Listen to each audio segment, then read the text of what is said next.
Muy buenas noches y bienvenidos un día más a Mafia Cosa Nostra. Y hoy os voy a dejar con el que fue conocido como el primer ministro de la mafia, con el señor Frank Costello. Recordad que os suscribáis al canal, le deis a la campanita, le deis un like para que pueda seguir colgando vídeos para vosotros. Sin más os dejo con este ministro del inframundo criminal, Frank Costello. Influencia casi universal sobre el Partido Demócrata de Nueva York durante más de 20 años, permaneciendo en gran medida en las sombras. Evitó en al menos 5 ocasiones enjuiciamientos criminales graves, y en el mundo del crimen ganó el apodo del primer ministro por su estilo diplomático de dirigir la organización. Costello destacó como el jefe de la mafia más atípico, favoreciendo el juego y la extorsión, pero evitando las drogas y minimizando la violencia. Casi logró realizar su sueño de convertirse en un hombre de negocios legítimo. Esta es la historia de Frank Costello, el primer ministro del inframundo criminal.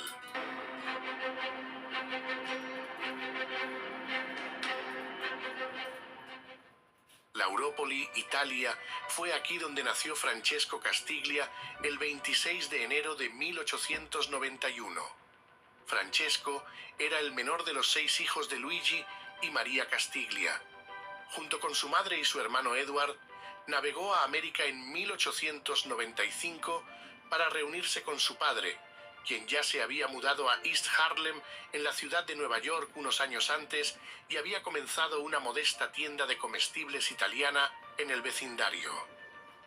Desarrolló resentimiento hacia su padre por aceptar condiciones miserables y anhelaba escapar de la pobreza familiar.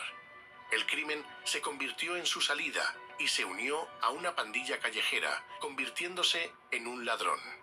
En 1908, 1912 y 1917 cometió delitos menores y cumplió tiempo en prisión por robo y asalto. Costello adoptó varios alias y finalmente se quedó con Frank Costello, una versión algo irlandesa de su nombre. Se casó con Lauretta Gigerman, una judía y hermana de un amigo cercano, en 1918. En ese mismo año Costello pasó 10 meses en prisión por llevar un arma oculta. Después de ser liberado, juró dejar de usar la violencia y comenzar a usar su mente como herramienta para ganar dinero, aumentando así su influencia. Durante esta época, quizás unos años antes, Costello conoció al famoso Charles Lucky Luciano, el jefe siciliano de la pandilla del Lower East Side en Manhattan. Los dos italianos se asociaron de inmediato y se convirtieron en grandes amigos. Sin embargo, los miembros mayores de la familia mafiosa de Luciano se opusieron a esta alianza en expansión, advirtiéndole en contra de trabajar con Costello, a quien llamaban el Calabrés sucio. Pero finalmente, en 1922, Costello se unió a la familia criminal siciliana dirigida por Joe Masseria. En esta etapa se involucró en robos, extorsiones y juegos de azar, y después de la aprobación de la ley seca, la alianza entre Costello y Luciano, más los ya conocidos Meyer Lansky y Bugsy Siegel, floreció aún más. Durante la ley seca, Costello, con conexiones limitadas, inicialmente compró alcohol a grandes empresarios y luego lo revendió a bares. Buscando expandir su negocio y apoyado en uno de sus mentores, Arnold Rothstein, participó en operaciones de contrabando respaldadas por el Tammany Hall, la máquina política demócrata de Nueva York. Costello se destacó como innovador en el contrabando, utilizando hidroaviones para proteger sus envíos. Estableció una flota de barcos y aviones para transportar alcohol ilegalmente. Formó una exitosa alianza con el influyente Bill Dwyer, controlando el mercado ilegal de licor con millonarias ganancias en ventas anuales para la organización Costello y Dwyer. Sin embargo, en 1926, ambos fueron arrestados por contrabando de alcohol. Dwyer recibió 2 años de prisión, mientras que Costello, tras un juicio arduo, fue absuelto. Para finales de la década de 1920, el contrabando había convertido a Frank Costello en un hombre rico y respetado entre los mafiosos. Sin embargo, fue su papel como pacificador lo que lo convirtió en líder del inframundo. Debutó como diplomático de la mafia en una reunión en Atlantic City en 1929, tras la masacre del Día de San Valentín en Chicago. Costello apoyó la reunión para mantener la paz entre las pandillas. La sabiduría de Costello en la convención de Atlantic City le valió el sobrenombre del primer ministro del inframundo. Cuando quería causar conflicto, podía enfrentar a poderosos enemigos entre sí sin estar en la batalla. Cuando quería terminar con el conflicto, podía reunir a enemigos amargos como mediador. Y cuando quería lograr algo, podía convencer a todos de que estaba en su interés y lograr grandes cosas. La habilidad de Costello para lograr cosas se extendió pronto al mundo superior. Cuando Arnold Rothstein fue asesinado en noviembre de 1928, Costello heredó sus conexiones políticas en el Tammany Hall. Se convirtió en el puente entre los mundos superior e inferior. Su amigo Charles Lucky Luciano admiraba las habilidades diplomáticas de Frank, convirtiéndolo en uno de sus asesores más confiables. En la década de 1930, Costello se diversificó invirtiendo en negocios legítimos, como la construcción de casas, restaurantes, producción de helados y clubes nocturnos como el Copacabana. Su mayor inversión fue en máquinas tragamonedas, llegando a poseer alrededor de 5.000 en Nueva York. Su incursión en negocios legales le otorgó acceso a la alta sociedad y sus donaciones a organizaciones benéficas le permitieron proyectar una imagen más aceptable. Costello se convirtió en un líder gracias a su habilidad para hacer dinero y su papel como pacificador. Su ascenso marcó un papel crucial en el surgimiento de la mafia estadounidense, donde los negocios y la lealtad eran supremos y los actos violentos eran simplemente negocios, nada personal. Hubo una lucha de poder por el control de la mafia ítalo-americana entre el dictatorial Joe Masseria y el líder castellamarese Salvatore Maranzano. Luciano, Costello y otros se unieron a esta lucha por el control, y la historia de Frank Costello continuó en el desarrollo de estos eventos. La guerra estalló en 1930 y luego sería conocida como la sangrienta guerra de los castellamarenses. Costello y Luciano estuvieron involucrados y en un acuerdo secreto con Maranzano, Luciano aceptó organizar la muerte de su propio jefe Masseria a cambio de recibir los negocios de Maranzano y convertirse en su segundo al mando. La facción de Maranzano ganó y dividió a las familias del crimen de Nueva York en las 5 familias, nombrándose unilateralmente a sí mismo jefe de todos los jefes. Para septiembre de 1931, Maranzano se dio cuenta de que Luciano era una amenaza y contrató a Vincent Cole para matarlo. Sin embargo, alguien alertó a Luciano de que estaba marcado para morir. El 10 de septiembre de ese mismo año, cuando Maranzano convocó a Luciano, Genovese y Costello a una reunión en su oficina, sabían que Maranzano intentaría matarlos. Como resultado directo, Maranzano fue asesinado por 4 jóvenes judíos por orden de Luciano, quien luego estableció un acuerdo de reparto de poder llamado La Comisión, un grupo de familias mafiosas de igual estatus para evitar tales guerras en el futuro. Tras los asesinatos de Masseria y Maranzano, Charles Lucky Luciano se convirtió en el líder de la nueva familia criminal en 1931, con Genovese como subjefe y Costello como consejero. Costello rápidamente ascendió para convertirse en uno de los principales ganadores de la familia Luciano y comenzó a labrar su propio camino en el submundo. La influencia de Costello se elevó por encima de la jerarquía policial, como quedó claro en la Convención Nacional Demócrata de 1932 en Chicago. Costello compartió una suite en el Hotel Drake con el líder del Tammany Hall, Jimmy Hines, y fue presentado al candidato presidencial Franklin Roosevelt como un prominente empresario neoyorquino e importante contribuyente de campaña. Costello respaldaba a Roosevelt mientras Luciano apoyaba a Al Smith. Aunque Hines se quejó a Costello sobre esto, la respuesta del primer ministro fue tranquila. Nunca te oí quejarte de tu salario. Costello tenía a políticos, jueces, líderes de distrito, jefes de policía y policías en su bolsillo.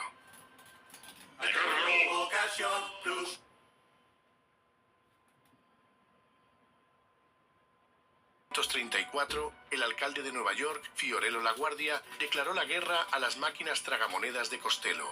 LaGuardia prohibió las tragamonedas, pero la situación cambió cuando el senador de Luisiana ofreció ayuda. Long y Costello se hicieron amigos y el senador invitó a Frank a llevar sus máquinas tragamonedas al sur. Aunque ilegales, el senador se aseguró de que nadie tocara las tragamonedas del gángster. Con el dinero de sus operaciones de juego, Costello y su esposa se mudaron a un lujoso edificio de apartamentos en Manhattan, el Majestic en Central Park West. La pareja no podía tener hijos. Su esposa toleraba a una amante llamada Thelma Martin, a quien Frank mantenía y acomodaba en un apartamento de la Quinta Avenida. Frank pensaba que su amante andaba jugando, así que un día compró un telescopio y empezó a mirar hacia el apartamento de ella. Lo hizo durante unos 20 minutos y de repente dijo: ¿Qué estoy haciendo? Y se detuvo. Él dijo que eso era lo que más le avergonzaba. Otra cosa que avergonzaba a Costello era su voz ronca. La voz ronca de Costello era el resultado de una operación mal hecha para extirpar pólipos de su garganta. Frank bromeaba: fui con el médico equivocado. Costello también era un hábil jugador de cartas, tanto con gángsters como con jueces y políticos. A diferencia de su futuro rival, Vito Genovese, Costello no era intimidante físicamente, pero su astucia y habilidades diplomáticas lo convertían en un líder respetado en la mafia. Cuando Luciano fue acusado de proxenetismo y fue encarcelado en 1936, Genovese se convirtió en el jefe en funciones, pero meses después fue acusado de asesinato y tomó la decisión de huir a Italia. Con el vacío de Genovese a la vista, Luciano nombró a Costello como jefe en funciones y a su primo Willy Moretti como subjefe. Así que Costello se convirtió en el jefe y dirigió la familia con un enfoque más empresarial. A pesar de los problemas de salud y conflictos en la organización, fue respaldado por la mayoría. Durante su mandato, prohibió el tráfico de drogas y centró sus actividades en el juego y la extorsión. Costello también buscó integrarse en la alta sociedad, comprando propiedades en sectores exclusivos y manteniendo un penthouse en Nueva York. Aunque donó grandes sumas a la caridad, su reputación de gángster persistió a lo largo de su vida. Cuán rápidamente Costello intentó escapar de la reputación de gángster, su vida pasada y sus hechos anteriores comenzaron a alcanzar al primer ministro, quien huía incansablemente de ellos. Costello se encontró atrapado entre sus responsabilidades en el inframundo criminal y su búsqueda personal de respetabilidad en el mundo superior. A medida que se convertía en el jefe de una poderosa familia criminal de Nueva York, Costello enfrentaba uno de sus mayores desafíos de liderazgo en 1941. Un asesino llamado Abe Reles se convirtió en informante de las autoridades, enviando a 4 mafiosos a la silla eléctrica. Reles tenía que desaparecer, pero estaba bajo la vigilancia policial en un conocido hotel en Coney Island. Solo un hombre tenía el poder de eliminar a Reles, y era Costello. El 12 de noviembre de 1941, Reles cayó 6 pisos a su muerte, ganándose el epitafio del canario que podía cantar, pero no podía volar. Los policías en servicio afirmaron haber estado dormidos en ese momento. Nunca se supo con certeza si fue un accidente o una muerte provocada, pero más tarde se barajó fuertemente la posibilidad de que Frank Costello había pagado $50,000 para sacarlo del camino. Después de la Segunda Guerra Mundial, Costello y Meyer Lansky utilizaron su influencia financiera para transformar la ciudad desértica de Las Vegas en un paraíso del juego. También controlaban casinos en La Habana y otras ciudades de los Estados Unidos, además de incursionar en petróleo y bienes raíces. Poco a poco, el primer ministro se distanciaba cada vez más de las operaciones diarias de la familia criminal y dejaba que los miembros actuaran como señores feudales. Costello en algún momento conoció a la escritora Santa Rama Rao, e incluso se rumora que la cortejaba con intenciones más cercanas. Su amistad fue un ejemplo de la extraña vida de Costello entre la mafia y la alta sociedad. Pero en 1951, su búsqueda de respetabilidad sufrió un duro revés cuando fue llamado a testificar dentro de una investigación a gran escala del crimen organizado. revelando públicamente su papel en la mafia y marcando el fin de su aspiración a la respetabilidad pública. Vito Genovese, que ya estaba de vuelta en tierras americanas, estaba ansioso por recuperar el título de jefe de la familia criminal, así que la primera oportunidad para el primer golpe de Genovese fue durante estas audiencias.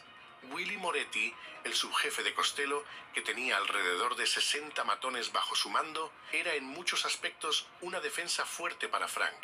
Sin embargo, Moretti sufría de sífilis, lo que afectaba su juicio, y esto quedó evidenciado cuando compareció ante el Senado y casi dice algo comprometedor.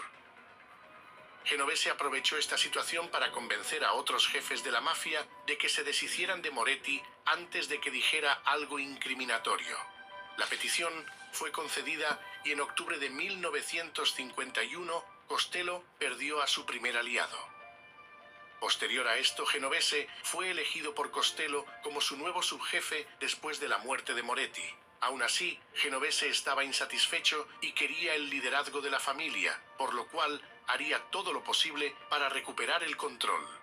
Además de Moretti, las audiencias privaron a Frank de otro hombre de confianza. En mayo de 1951, Joe Adonis fue encarcelado y años más tarde sería deportado a Italia. La guinda del pastel fue que en agosto de 1952, la avalancha de preguntas durante 2 días en las audiencias agotó finalmente a Costello. Terminó por declinar y dijo que no respondería más, y así lo hizo cubriéndose con un dolor de garganta. Costello fue citado por desacato y su peor temor se hizo realidad cuando fue desenmascarado como lo que era, un líder de la mafia disfrazado. Los cargos de desacato le valieron a Costello una condena de 18 meses, la primera vez desde 1915 que iba de nuevo a prisión. Liberado después de 14 meses, fue acusado de evasión de impuestos en 1954 y sentenciado a 5 años de cárcel.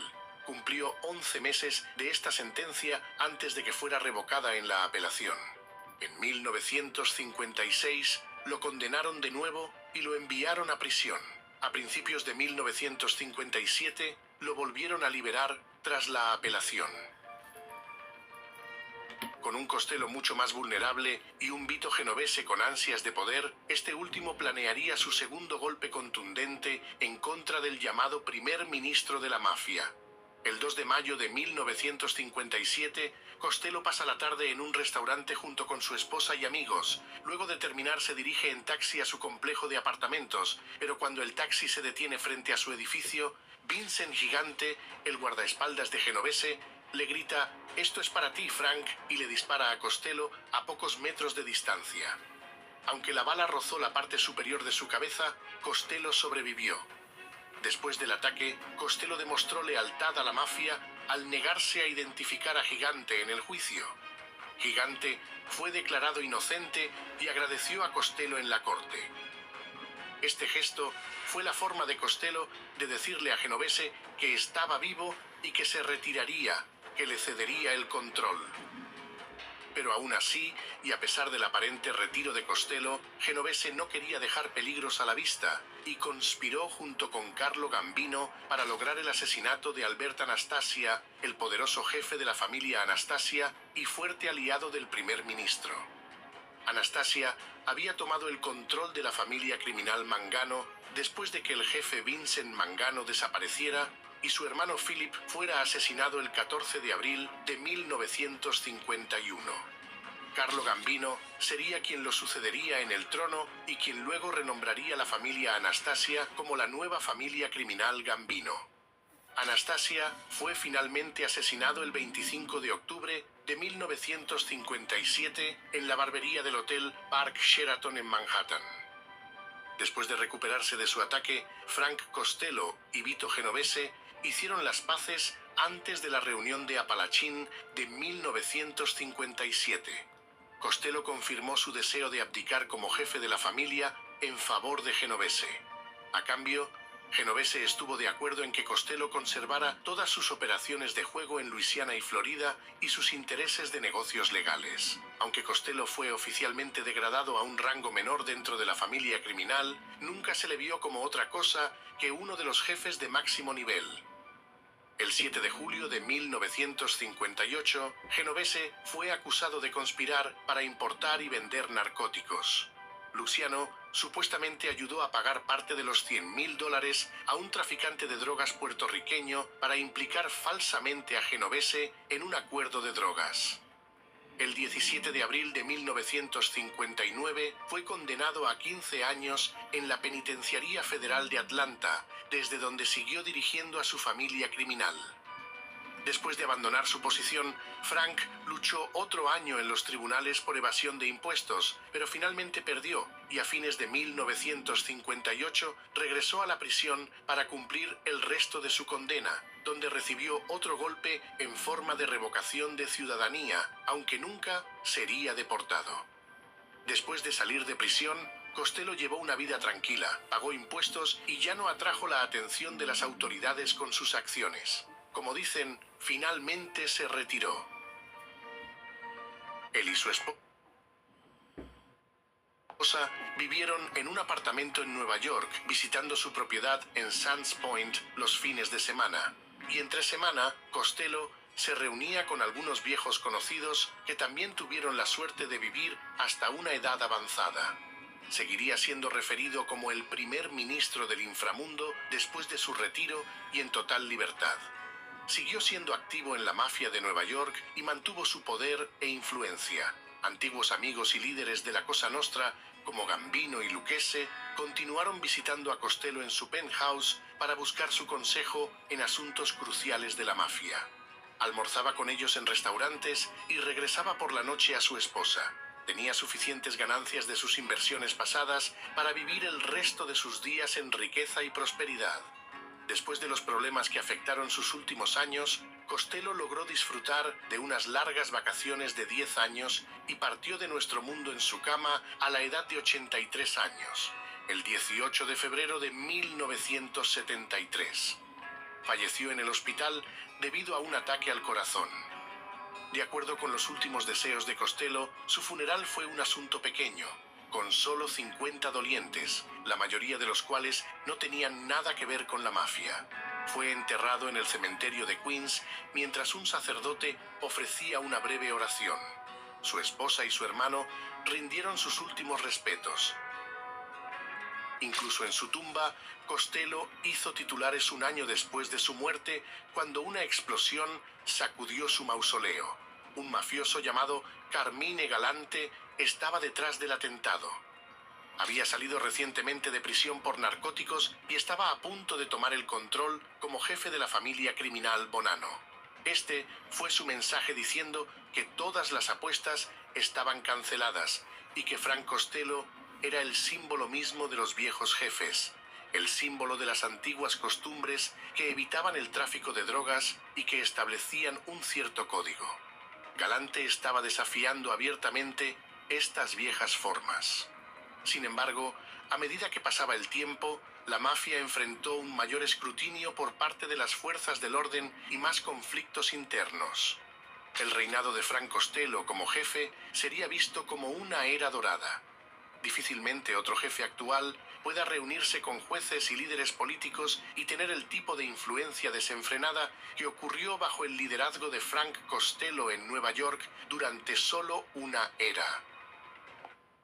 Y hasta aquí la vida del primer ministro del inframundo criminal, el ministro de la Cosa Nostra, ministro de la mafia, Frank Costello. Suscribíos al canal para que siga colgando estos vídeos y hasta la próxima en Mafia Cosa Nostra.